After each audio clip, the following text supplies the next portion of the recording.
Salam alaikum wa rahmatullahi wa barakatuh. Bonjour tout le monde. Dans cette slide les pieux. Donc, on s'intéresse au comportement du groupe des pieux. Il y a lieu de tenir compte concernant que les pieux, ensemble des pieux, sous l'action de la force portante sur sollicitation axiale, le tassement, donc les réactions latérales et les poussées latérales du sol.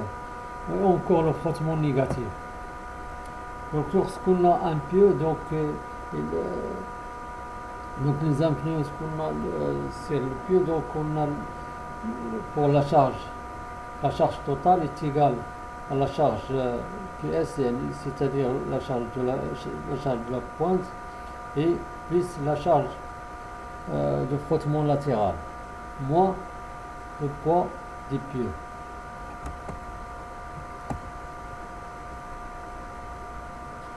Donc, lorsqu'on a un seul pieu axial, donc on a sous l'action des charges, on a un remaniement à la base.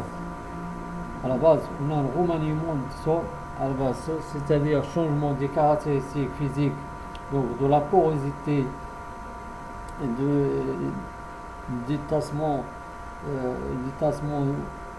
des sols à la base. Donc on a un remaniement des sols. Mais lorsqu'on a un groupement de sol sous l'action des grandes charges, donc on a une variation, donc un grand remaniement au niveau de la base des pieux.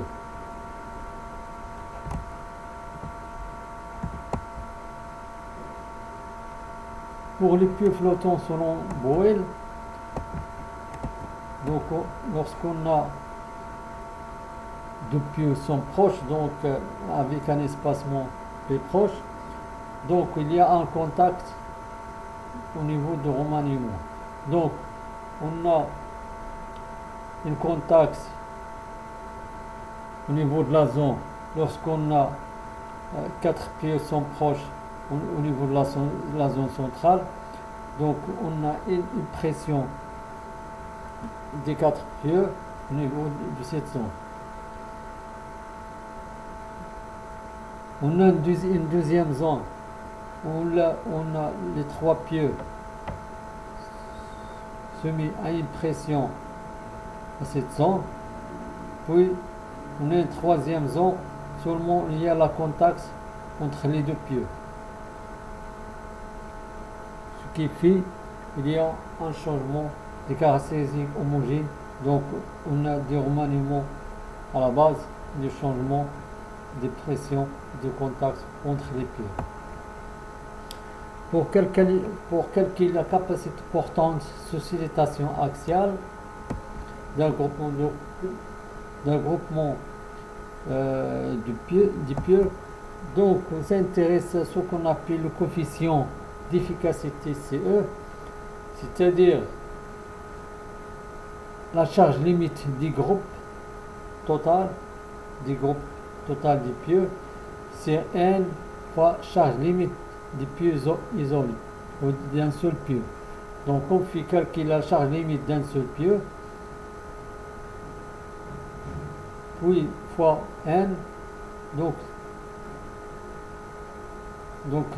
on cherche le coefficient d'efficacité. Donc le coefficient d'efficacité est égal à la charge limite des groupes des pieux, c'est n fois charge limite des pieux isolés. Avec n, c'est le nombre de pieux. Pour le groupe de pieux dans un sol cohérent, on a des cas lorsqu'on a un autre axe supérieur à 3 diamètres, c'est-à-dire entre deux axes supérieurs à 3 diamètres, le coefficient d'efficacité C est près égal à 1 pour un autre axe de 8 diamètres, est égal à 0,7 pour un autre axe de 3 diamètres, et varie linéairement entre les deux. Donc la formule de converse les barres a donné CE, le coefficient d'efficacité est égal 1,2 arc tangent PCS sur Pi fois 2 fois 1 sur M moins 1 sur N. Avec P, c'est le diamètre du pieu. S entre axes. M et N, c'est le nombre de lignes et de colonnes du groupe.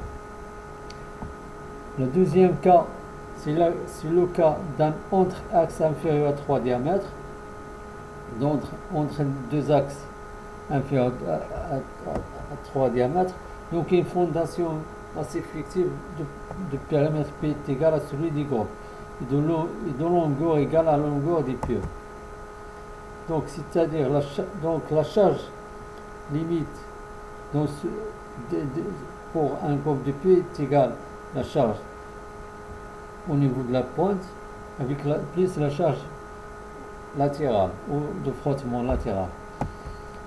Donc, la surface de pointe est égale à fois B et la surface latérale est égale D fois P. Et P, c'est le périmètre du groupement des pieux.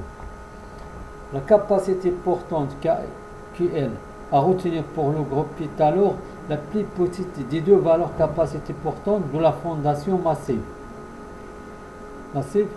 Et N fois la capacité portante des pieux isolés. Lorsqu'on a un groupe de pieux dans un sol non cohérent, pour une charge centrale appliquée sur un groupe de pieux verticaux, donc on a, selon le type de sable, lorsqu'on a un sable dense ou un sable lâche, donc le groupe de pieux entre axes de 3 à 6 diamètres, donc CE égale 0,7 pour les sables denses, entre axes de l'autre de 8 diamètres, donc CE est égal à 1. Lorsqu'on a des sables lâches, on a un petit groupe de pieux courts, donc entre axes de 2 à 4 diamètres, donc c'est entre 1 à 1,5. Pour les groupes lorsqu'on a entre axes pour les pieux, pour les sables lâches, donc lorsqu'on a un grand groupe de pieux longs, donc entre axes de 2 à 6 diamètres, donc c'est entre 1 et 2. L'effet de groupe sur le tassement se charge verticale.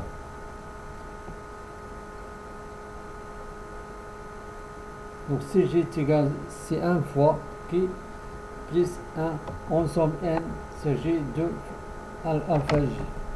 Avec ici un tassement des pieds, les deux se charge unitaire. Et c'est la charge surcharge qu'on peut voir après cette slide.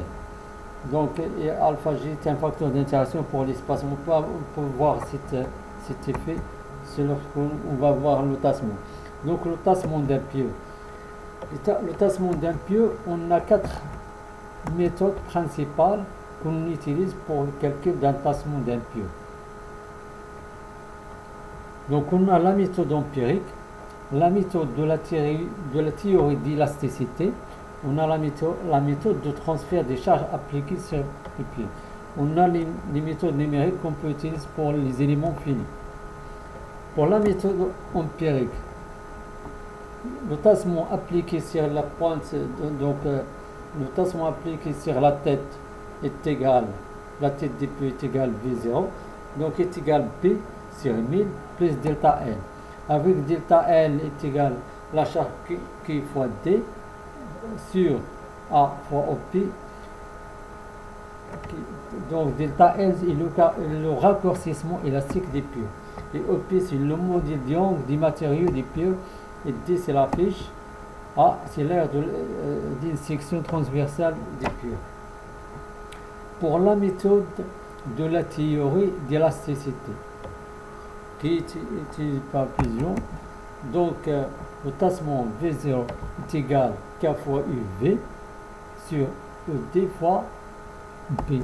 Avec UV le facteur d'influence des tassements, ED c'est le modèle d'élasticité des sols en pointe des pieux, Z est égal D. ED c'est le modèle de Young des matériaux des pieux. Pour le facteur d'influence des tassements est égal, cette formule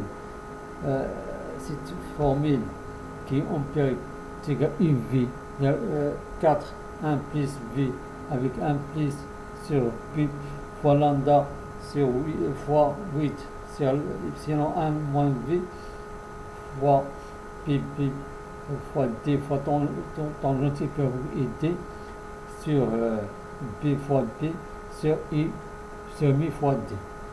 Donc totalement divisé sur 4, 1 moins coefficient de Poisson 1 sur epsilon fois P sur P plus 4P fois rond sur alpha fois D fois tangente hyperbolique 8D sur P fois et D. Avec lambda est égal à 2, 1 plus le coefficient de Poisson sur EP, le modèle sur le ED. Donc, alpha est égal logarithme népérien fois 2 sur D sur P sur fois 0,25 plus 2,5 rho fois 1 moins le coefficient de Poisson moins 0,19 fois epsilon. Rho est égal le modèle ED sur 1 sur ED. Et le epsilon, il le met fois D est égal à 2, racine de 2 sur D sur P, ensemble divisé sur le racine alpha fois lambda. En cas d'un seul semi-infini, H, c'est-à-dire H infini, on considère que epsilon est égal à 1 et en présence d'un substrat élastique, donc l'epsilon est égal à ED c'est EB. On a quelques types typiques de facteurs d'influence de tassement pour le sol homogène et celui du gypsum. Donc, ces tableaux nous donnent le facteur d'influence dans un sol homogène avec le coefficient de Poisson et un sur 3. Donc, lorsqu'on a qui P sur E et T sur P est égal à 5, donc avec Q 10 à la puissance 2, donc T sur P est égal par exemple 5, on a la valeur est égale à 0,2140. La même chose lorsqu'on a T sur P est égal à 50 et la valeur de K est égale à 10 à la puissance 6, donc on a la valeur d'influence est égale à 0,04. On a d'autres, les valeurs typiques de IV dans un sol de gypsum est égal à E A fois Z avec le coefficient Poisson 1 sur 3, donc T sur P est égal par exemple 5 et le facteur Q est égal à 10 à la puissance 6, donc on a le coefficient de l'influence, donc le facteur de l'influence de tassement est égal à 0,2563. La même chose lorsqu'on a D sur P est égal à 50 et Q est égal à 10 à la puissance 6, donc la valeur d'influence de tassement est égal à 0,602.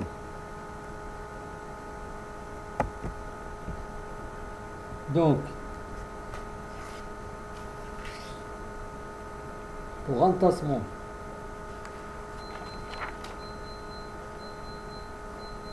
lorsqu'on a le tassement en tête d'un pieu, il peut être calculé si l'on connaît les lois d'homogénéisation des frottements T en fonction du déplacement vertical des pieux. Donc, en chaque section, ainsi que la loi d'homogénéisation de l'effet de la pointe, qui en fonction du déplacement vertical SP et ST, donc en fonction du déplacement vertical SP, la loi d'homogénéisation sont très linéaires et des placements de type de sol sont distingués les sols fins et le sol granulaire. Donc, lorsqu'on a un déplacement vertical, donc on a un tassement des pieux, et en même temps on a un tassement des sols. Donc la loi de mobilisation du frottement latéral, on considère que on a un déplacement comme des ressort. Donc chaque partie présente un ressort, donc avec un déplacement vertical. Et on trace ce tassement calculé selon les lois de mobilisation de frottement T en fonction des déplacements verticaux. La même chose pour la loi de mobilisation de l'effort de la pointe. Et on trace cette loi en fonction des déplacements verticaux de frottement en fonction de tout. Donc, pour le déplacement horizontal ou le déplacement vertical, ou le déplacement latéral, donc c'est la même chose. On a un déplacement des pieux latéral et en même temps on a un déplacement latéral des sols. La même chose, on trace la loi de mobilisation de frottement T en fonction des déplacements verticaux, en fonction qu'on espère que on a des ressorts au niveau des grains des sols contenus dans cette sol homogène. Donc on représente que les sols granulaires présentent un ressort avec des fonctions qui présente un facteur de chaque sol. Donc cette présentation, c'est une approche en déplacement pour justifier les poussées transversales. Donc le tassement d'un pieu à partir des essais pressiométriques, donc Maurice Casson calculer le tassement S induit par un pieu se charge que d'un sol homogène de modèle pressiométrique pour L est donné par cette formule. Donc le tassement est égal 4 sur P fois Q sur P fois 1 plus lambda sur AB sur EB fois tangente hyperbolique AA AD sur lambda P fois OB TH, c'est-à-dire tangente hyperbolique AD. Donc avec P, c'est le diamètre des pieux en centime, Q, c'est la charge reprise par le pieu, et T, c'est la fiche de pieu en centimètre, et E, c'est le modèle d'élasticité des bétons en barre, et lambda est égal à 4,5 fois OM, c'est le modèle pressiométrique. Avec A est égal à 4 sur P fois 4,17 fois 10 à la puissance moins 3 fois E, modèle pressiométrique. C'est OP, le modèle du sol. Donc, pour le calcul d'un tassement d'un groupe de pieux, pour un groupe de pieux identique, on a S1 est égal à SIS fois 1 plus alpha. Avec SUS, c'est tassement d'un seul pieu, et alpha est un facteur d'interaction. Cet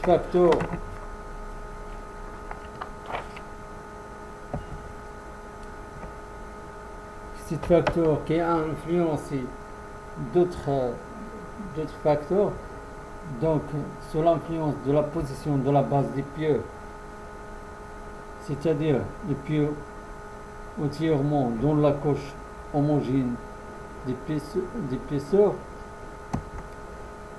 et d'autres choses lorsque les pieux dans la base et dans le substratum.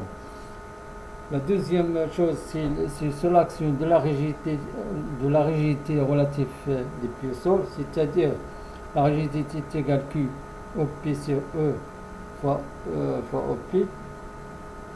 EE étant l'élément d'élasticité des pieux de section supposé plein et des sols. Et sur l'action de rapport PCS entre le diamètre et l'espacement des pieux et la longueur des pieux. D, c'est-à-dire rapport T sur P et H sur DH, c'est la longueur au le pieu ancré dans le sol. Et le coefficient de Poisson V du sol. Pour un groupe de pieux différents, on a S1 est égal S1 plus S2 alpha 2. Donc, avec alpha 1, 2, c'est le coefficient d'influence des pieux 2 sur le pieu 1 à calculer avec la longueur et le diamètre des pieux 2. À partir de cette abac, on peut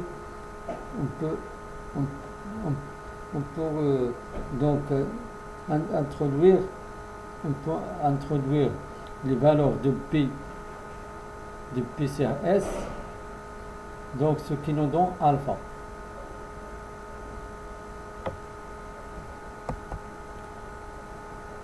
Donc on a un pieu flottant et la deuxième cas, c'est le pieu sur un substratum rigide.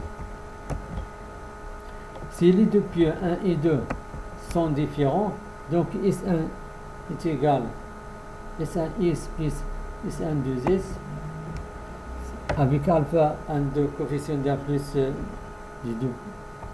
deux sur le pieu 1 à calculer avec la longueur et le diamètre des pieux 2. Effet de groupe sur le tassement sous charge verticale. SG c'est S1 fois Q1 plus ensemble de alpha, c'est l'ensemble de alpha, c'est-à-dire le nombre de alpha de chaque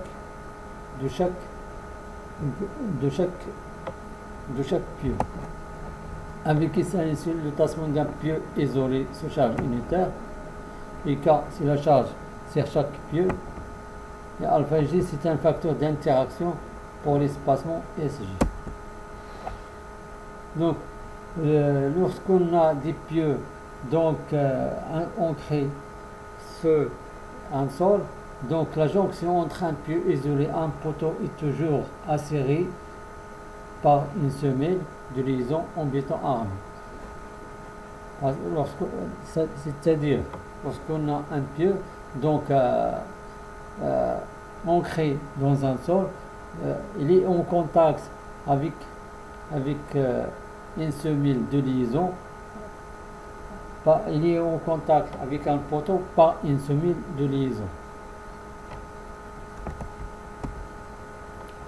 Le choix de la composition du groupe des pieux est lié au type d'effort, c'est-à-dire le moment effort horizontal ou incliné et à la géométrie de la structure à reprendre. Dans la plupart des cas, on respectera les symétries de les structures, on fera en sorte que les charges soient transmises le plus directement possible entre la structure et le pieu, cela qui conduit à prévoir une répartition uniforme des pieux le long de la structure à prendre, respecter les symétries par rapport au point d'application des charges, prévoir des fils de pieux en nombre pur,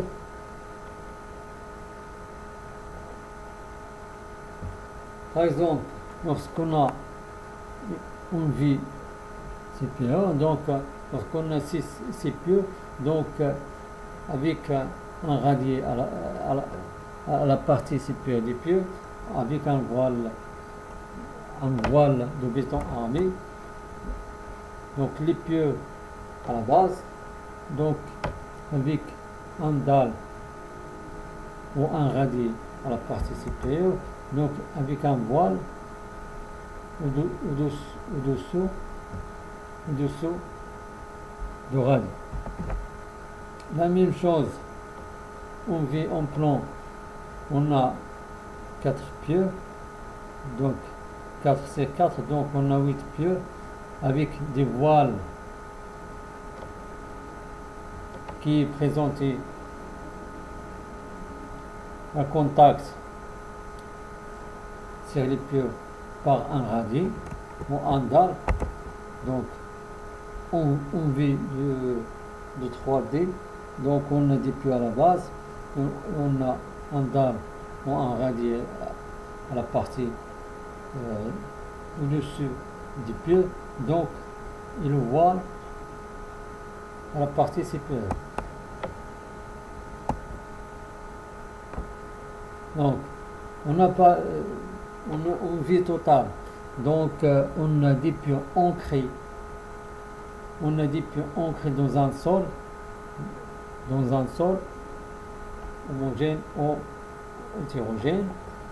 Donc notre résidence ou notre bâtiment est fixé, se présente comme on a vu dans cette 3D.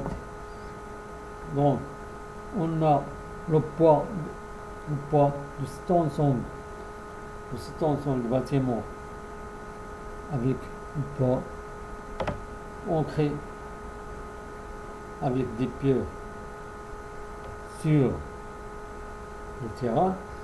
Donc cette poids présenté un tassement sur les pieux. Donc un exemple.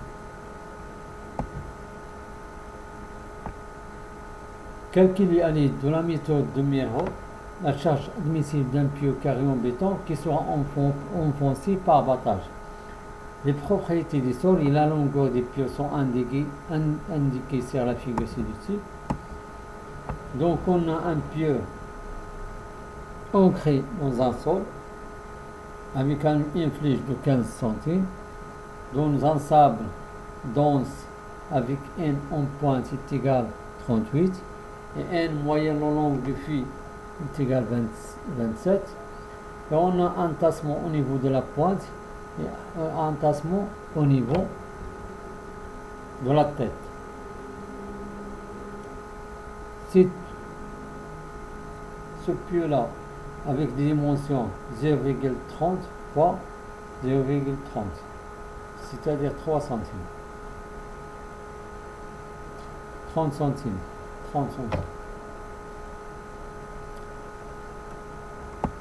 Donc, évaluer le tassement de ce pieu FC est égal à 30 mégapascales. Pour un groupe de 12 pieux, évaluer la charge admissible et le tassement. C'est-à-dire, on a cet pieu-là, on a un groupement de pieux avec A est égal à 3 et B est égal à 4. Donc, on doit évaluer la charge admissible et le tassement. Pour la charge admissible des pieux, on cherche la capacité de pointe. Donc, Kp est égal à N fois N fois AP selon la méthode de Meyerhof. C'est égal à 400 fois 38, c'est le nombre de N fois la section des pieux est égal à 0,3 fois 0,3. Donc la capacité en pointe est égale à 13 1368 kN. Pour la capacité en friction latérale, c'est-à-dire en frottement latéral, donc Kf est égal à N fois D fois AS. Donc Kf est égal à 2 fois 27, c'est le N moyen de fuite fois 15, c'est le D. fois 4 fois 0,3. Donc, on a 4 mètres avec 0,3. Donc c'est la section AS.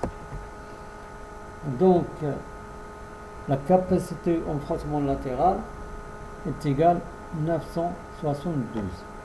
Donc la capacité ultime, la capacité totale est égale à la capacité en pointe plus la capacité en frottement latéral. On trouve est égal à 2340 kN. Donc pour la capacité admissible, c'est la capacité ultime divisée sur 4, ce qui nous donne 585 kN. Pour le tassement d'un pieu, on a pour la section est égal 30 fois 30, la section pieu est égale 0,30 fois 0,30, c'est-à-dire 30 centimes fois 30 centimes, est égal pi sur 4 fois D2 équivalent, avec D équivalent, donc on trouve D équivalent est égal à 33,85 centimes. Pour un tassement d'un seul pieu est égal à D sur 100 plus lambda est égal à D sur 100 plus 100 fois Q fois L fois P sur O fois A, la section. Donc est égal, on remplace D par sa valeur qui est égal à 33,85 sur 100 plus 100 fois Q, c'est la charge qu'on a calculée ici, 585 fois 15, c'est le D, donc sur 0,3 fois racine de 30 fois 10 à la puissance 6 fois 5000. On trouve est égal à 0,669, c'est-à-dire égal à 0,7 centimes. Donc la charge admissible et le tassement des groupes, on vérifie d'abord l'espacement entre les pieux. Donc on a 4 mètres et est égal, on a 0,3. Pourquoi 0,3? Si on a donc on a SH plus le premier SH, le deuxième SH, le troisième SH, donc 3 SH. On a ici 0,15 et ici on a 0,15, donc ce qui nous donne 0,3. Donc 4 mètres est égal à 0,3 mètres plus 3 SH. Donc on trouve SH est égal à 1,233 mètres, qui est égal à 4,1 D.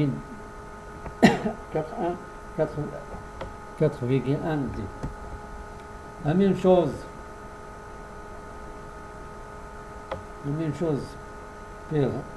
pour A. On trouve que on a 3 mètres avec deux espacements entre les trois pieux. Donc 0,3 plus 2 SV.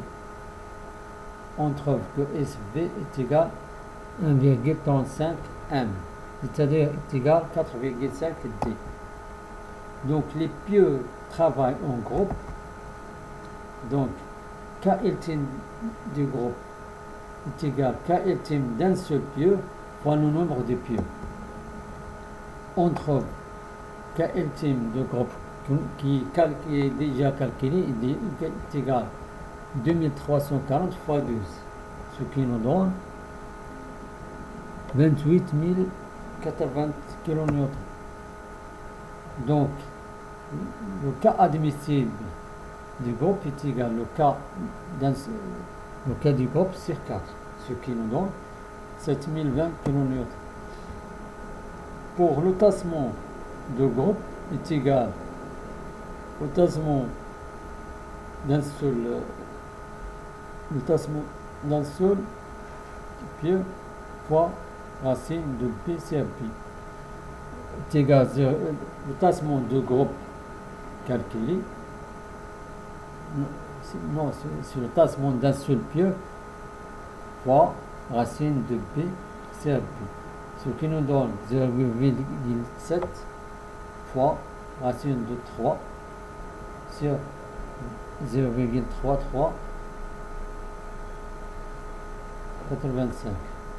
c'est-à-dire 3385, ce qui nous donne donc le tassement total de massif de groupement de pieux est égal à 2,08 cm.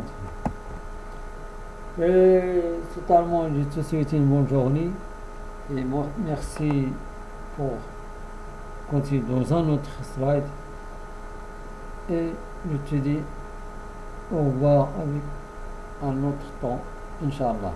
Merci beaucoup.